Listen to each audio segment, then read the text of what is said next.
আসসালামু আলাইকুম ওয়া রাহমাতুল্লাহ। সুপ্রিয় আলোর পথের দর্শক মণ্ডলী, আশা করি মহান আল্লাহ রব্বুল আলামিনের অশেষ মেহেরবানি ও দয়ায় আপনারা সবাই ভালো আছেন।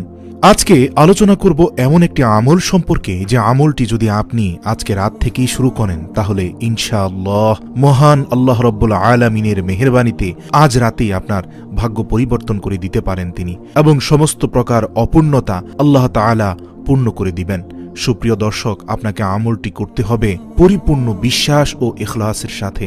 আপনি বিশ্বাস করতে হবে যে আল্লাহ তাআলা সব কিছুর মালিক, আল্লাহ পাক রব্বুল আলামিনের সাধ্যের বাইরে কিছুই নেই। তিনি যে কোনো মুহূর্তে আপনার চাওয়া পাওয়া পূরণ করে দিতে পারেন। এই বিশ্বাস ও আস্থা রেখেই আপনাকে দোয়া করতে হবে।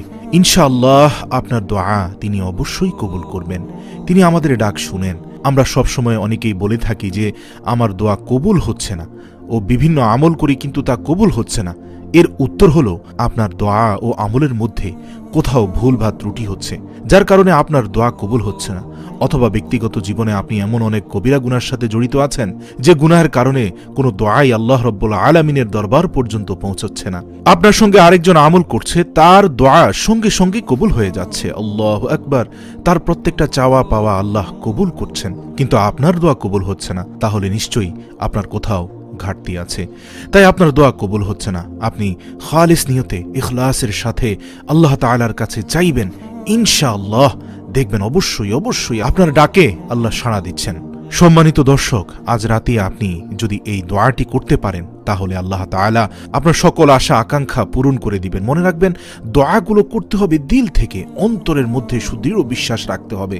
আপনার কাছে যদি হাস্যকর মনে হয়, আপনার কাছে দোয়া করার সময় যদি অবিশ্বাস এবং বিশ্বাসের মধ্যে আপনার অন্তর দোদুল্যমান থাকে, তাহলে কিভাবে আপনি আশা করতে পারেন যে আল্লাহ আপনার দোয়া কবুল করবেন? আপনাকে আগে ইখলাস পরিপূর্ণ করতে হবে, 100% বিশ্বাস অন্তরে পোষণ করতে হবে।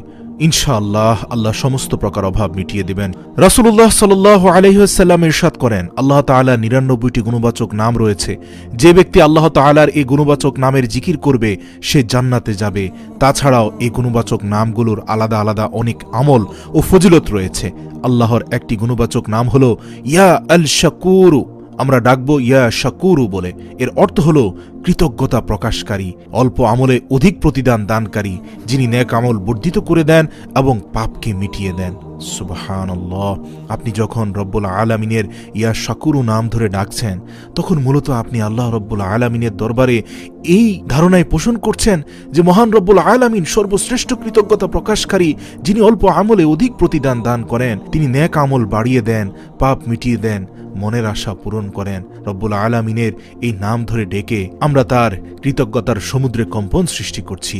নিঃসন্দেহে আল্লাহ রব্বুল আলামিন তার বান্দার প্রতি দয়াশীল। হাদিস শরীফে আছে যে শুধু ইয়া শাকুরু 500 বার তেলাওয়াত করলে এর ফজিলত যেগুলো পাওয়া যায় তার মধ্যে অন্যতম হচ্ছে, যে ব্যক্তির অর্থনৈতিক অবস্থা দুর্বল হয় বা অসচ্ছল হয়, ওই ব্যক্তি যেন আল্লাহ তাআলার গুণবাচক নাম আল শাকুরু 41 বার পাঠ করে পানিতে দম করে ফু দিয়ে সে পানি পান করে, ওই ব্যক্তি অবশ্যই সচ্ছলতা লাভ করবে ইনশাআল্লাহ।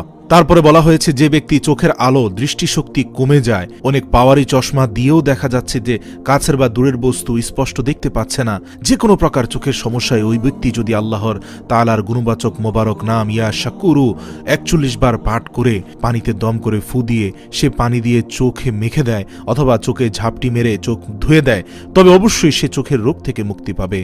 সুবহানাল্লাহ। 3 নম্বর ফজিলতে বলা হয়েছে, যে ব্যক্তির অন্তরে আলো কমে যায়, যে ব্যক্তির দিলের মধ্যে অন্ধকার ছেয়ে যায়, গুনার কারণে কলবে দাগ পড়ে যায়, ওই ব্যক্তি যদি আল্লাহ তাআলার গুণবাচক মোবারক নাম ইয়া শাকুরু 41 বার পাঠ করে পানিতে দম করে ফু দিয়ে সে পানি পান করে, তবে অবশ্যই সে ব্যক্তি গুমরাহি থেকে মুক্তি লাভ করবে, সরল সঠিক পথ ফিরে পাবে। আল্লাহু আকবার। আল্লাহ তাআলা মুসলিম উম্মাহকে এই ছোট্ট আমলটির মাধ্যমে তাদের শারীরিক ও আমলি রোগ ব্যাধি থেকে মুক্ত থাকার তৌফিক দান করুক। আল্লাহ তাআলা সবাইকে সচ্ছলতা দান করুক। আল্লাহ রাব্বুল আলামিনের মোবারক নাম আল শাকুরু এর ওসিলায় তিনি বেশি বেশি বারাকাহ এবং রহমত বরকত দুনিয়াতে প্রেরণ করুক।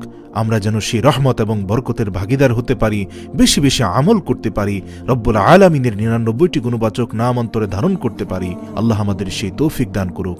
আমিন।